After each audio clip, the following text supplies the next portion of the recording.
Assalamu alaikum, dear students. Today, our topic is the format of a formal letter. In the previous lecture, I have discussed the types of letter, what is lateral writing, and now, what is the format? Format क्या होता है? किस यानी letter writing करते वक्त हमें किन rules को फॉलो करना होता है? तो सबसे पहले जो लेटर जो फॉर्मेट है फॉर्मल लेटर में जो पहला रूल है दैट इज राइटर्स एड्रेस। पहले हमें राइटर का एड्रेस लिखना होता है। फर्ज करो हमने एड्रेस यहाँ पे लिखा है शाहीन कॉलोनी, नूरबाग, श्रीनगर। ये है हमारा एड्रेस, राइटर्स एड्रेस ने जो लिख रहा है। इसके बाद एक लाइन हमें छोड़नी होती है, एक स्पेस देना होता है। तो इसके बाद डेट लिखते हैं। क्या लिखते हैं?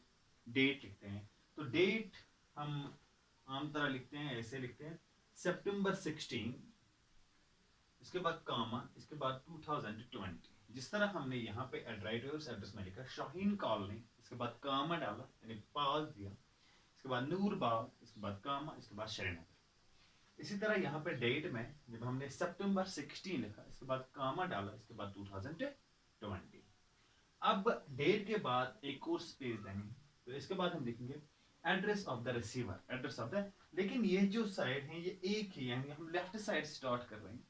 तो लेफ्ट साइड में ये हमें आते हैं राइटर्स एड्रेस, डेट, इसके बाद एड्रेस ऑफ द रिसीवर। यानी इनकी जो जो हम देख रहे हैं ना, एक ही लाइन में होनी चाहिए, बराबर होनी चाहिए।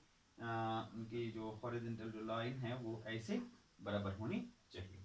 तो एड्रेस ऑफ द रिसीवर जो है हम लिखेंगे, एड्रेस लिखेंगे यानी किसको रिसीव करनी है, यानी लेटर किसको रिसीव करनी है। तो हम लिखेंगे the principal comma ABC school comma Noorbagh. ठीक, ये है रिसीवर का एड्रेस। इसके बाद सब्जेक्ट जो हमें लिखना है, सब्जेक्ट जो पार्ट होता है लेटर में, तो स्पेस देने के बाद हमने सब्जेक्ट लिखा। सब्जेक्ट पार्ट में हम क्या लिखते हैं? तो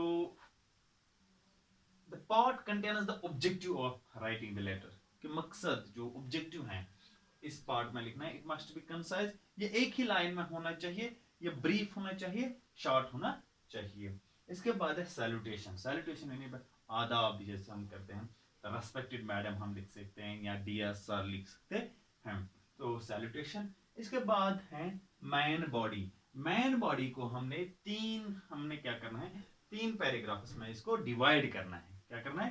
3 पैराग्राफ्स में इसको डिवाइड करना है। पहला जो पैराग्राफ होता है, पहला जो पार्ट होता है, short mention of the reason for writing the letter, यानी इसमें आपको reason for writing the letter आपको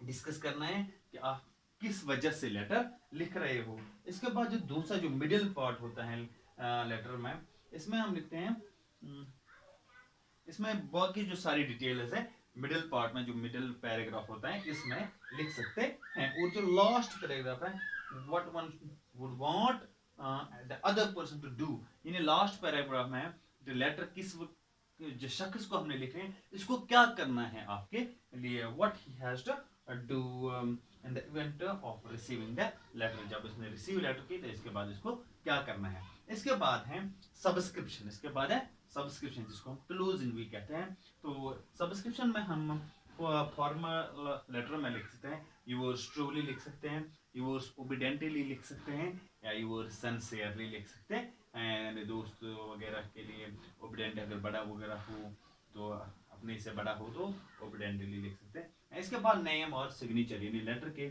आखिर पर आपको अपना नाम और सिग्नेचर देना होता है। तो जिस तरह आपने लिखा, अगर हम नाम लिखेंगे तो बिस्मा लिखेंगे। इसके बाद अगर हम स्टूडेंट हैं तो बिस्मा लिख सकते हैं, कामा रोल नंबर लिख सकते हैं, और क्लास का, यानी क्लास कौन सी क्लास में और कौन से सेक्शन में आप पढ़ते हैं। यह है फॉर्मेट है एक फॉर्मल लेटर का। तो इसको आपको फॉलो करना है। तो इसके बाद आप एक लेटर कामयाब यानी ठीक और करेक्ट लेटर लिख सकते हैं। तो इसके बाद मैं आपको अगले जो लेक्चर में मैं आपको कुछ लेटर्स भी यहाँ पे अपलोड करके भेज दूंगा ताकि आपको आसानी होगी। थैंक्स।